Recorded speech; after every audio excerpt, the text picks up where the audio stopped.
Hi, and welcome back to Core 4 Adventures. I'm Laura. And I'm Carol, and today we wanted to talk to you about some of our favorite travel hacks. These travel hacks are meant to make your trip more enjoyable and easier. And before we get going on that though, we'd like to take a moment to invite you to subscribe to our channel and turn on that notification bell. We release new content every single Sunday and we don't want you to miss anything at all. And if you find this video helpful in any way, please give it a big thumbs up. So our first hack is to make sure that you pack efficiently. And the first step in packing efficiently is making sure that you choose the right bag. There's lots of different types of trips that you could be taking, so make sure you take all of that into consideration. And when you are packing, I think packing cubes are such a great travel hack. They really are, and they even make packing cubes now that are compression packing cubes so you can fit even more in those. Now, we're huge proponents of packing cubes, but there's a lot of controversy on how you load those packing cubes.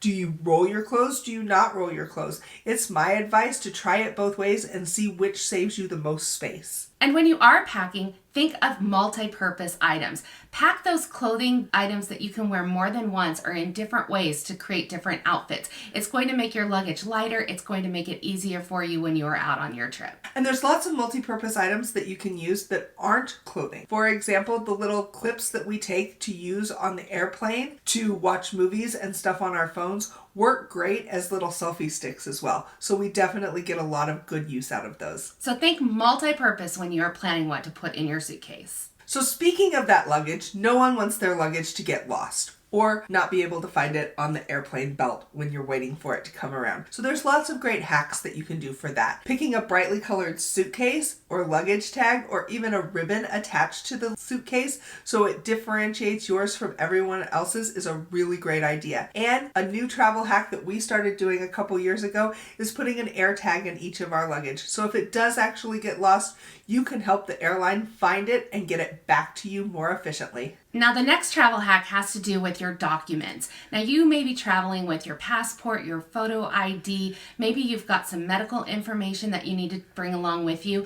We advise that you make a digital copy of all of these documents and save them to your phone. If you do that though, make sure that you have a passcode on your phone or a face pass ID on your phone so that if somebody takes your phone or you lose your phone, they don't have direct access to that information. Why do you want to back up? Well, if you lose your documents, so you at least have something to go off of. When my husband lost his wallet in Paris, we were able to look at the numbers that were on our digital records and call the banks and cancel those cards very easily. And speaking of your phone, who can go anywhere these days without wanting to use their phone? You're going to want to use it for navigation as well as communication wherever you go. So get that figured out ahead of time. Whether you use the plan from your carrier that costs just a little extra when you go to another country, or you get a local SIM card or even an eSIM downloaded to your phone, there's lots of great options, but get that figured out ahead of time because you don't want to be in a new country not knowing how to use your phone. It's definitely an essential travel hack for us. Another thing that you may want to be thinking about when you are getting ready to travel, especially going through airports nowadays, is lounge access. Everybody's talking about airport lounges, and you may be wondering, how do I get into the airport lounges? Well, there's a couple different ways. Check your credit cards that you already have. Many credit card companies offer lounge access as a perk of membership. You could also purchase one through Priority Pass directly, or the airlines themselves offer lounge access as part of your ticket or as part of a rewards program. So do your research and see if you have lounge access because it makes those layovers in airports a lot easier. So another great travel hack that might not be right for everybody but can save you a ton of money is to have flexible dates. If you're going on a trip, check the dates around there. What if you change your dates by just a few days? You might save a ton of money. And if your destination isn't locked in, having that flexibility to change destinations could also save you a ton. Now there's a lot of people that talk about all of these travel rewards cards or miles that you can earn, whether you've got a credit card through an airline or a cruise line or just a normal travel card themselves. We are not experts in this in any way. And if you want more information about that, there are tons of videos and channels on YouTube that can help you out with that. But it is definitely a travel hack that you should consider. I have a travel credit card, and the miles that I earn have gotten me free flights. It's also gotten me free hotels. We're going to Barcelona here in just a couple months, and the hotels have been completely covered by the miles on my credit card. And if you don't want to get a travel credit card, definitely still sign up for any rewards programs that you can, be it through the airlines, hotels, cruise lines. All of those do add up over time, and it can save you a ton of money in the end. And I just keep a Word document that's got a list of all of the travel rewards programs that I am a member of, so that when I am booking a hotel room, I can make sure to put in my member number and get the points for that stay. Another travel hack involves navigation. Get to know Google Maps really, really well. You can download maps to your phone so that if you lose service, you still have access to that. And I have created some maps where I'm dropping pins of different places where I want to make sure that I go when we are in different ports on our next cruise. So definitely learn about Google Maps and how to use it to your fullest advantage. So our next travel hack has to do with parking. If you're going to park your car at an airport, train station, or a cruise port, it's impossible to remember where you parked it when you get back after a week or two. So take a picture of where you parked it. It's going to be very helpful for you.